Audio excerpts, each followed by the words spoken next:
C'était donc une réunion attendue par les élus calédoniens, celle place Beauvau avec Bernard Cazeneuve, le ministre de l'Intérieur.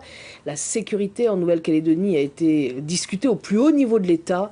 Une réunion inédite donc au ministère de l'Intérieur avec à la clé un renforcement annoncé des forces de l'ordre. Angélique Souche et les équipes d'Outre-mer Première. Il y avait comme un air de comité des signataires avant l'heure ce samedi, place Beauvau. Intérieur, justice, outre-mer, pas moins de 3 ministres avaient donné rendez-vous aux élus calédoniens pour parler sécurité et lutte contre la délinquance. Après les conclusions sans appel des différents rapports, mais surtout les événements du week-end dernier, les élus calédoniens attendaient un message fort de l'État.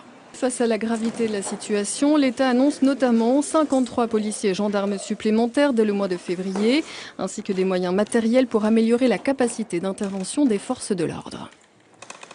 C'est une annonce de court terme, c'est un niveau d'effectif très important qui témoigne de l'engagement du gouvernement pour la sécurité sur l'ensemble du territoire national et par conséquent en Nouvelle-Calédonie.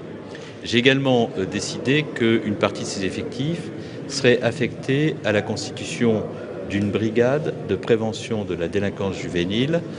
Et pour s'attaquer au fond du problème, cette réponse répressive devrait s'accompagner d'un programme de prévention ambitieux dans lequel, là encore, l'État prendra toute sa part. La ministre des Outre-mer vient dans ce cadre-là pour initier un certain nombre de politiques en matière de prévention de la délinquance et de protection des mineurs en lien avec les institutions locales. Donc la création de l'EPID, l'établissement public d'insertion de la défense, l'augmentation des capacités du RSMA en province nord, la mise en place des dispositifs d'emploi d'avenir ou de garantie jeunes en Nouvelle-Calédonie, toutes ces politiques-là qui visent à s'occuper de ces jeunes mineurs qui aujourd'hui sont perdus sur des voies addictives, de délinquance, de vol, mais qui pourraient tout à fait revenir dans le droit chemin. Et c'est là-dessus qu'on doit travailler. Pour les indépendantistes, le Congrès doit maintenant s'emparer du sujet pour apporter des réponses locales. Roch Wamitan a une nouvelle fois plaidé pour la mise en place d'une police coutumière. Et comme pour démontrer que l'État a pris le dossier de la sécurité à bras-le-corps, les 3 ministres se rendront prochainement en Nouvelle-Calédonie pour s'assurer eux-mêmes de la bonne application de ces mesures.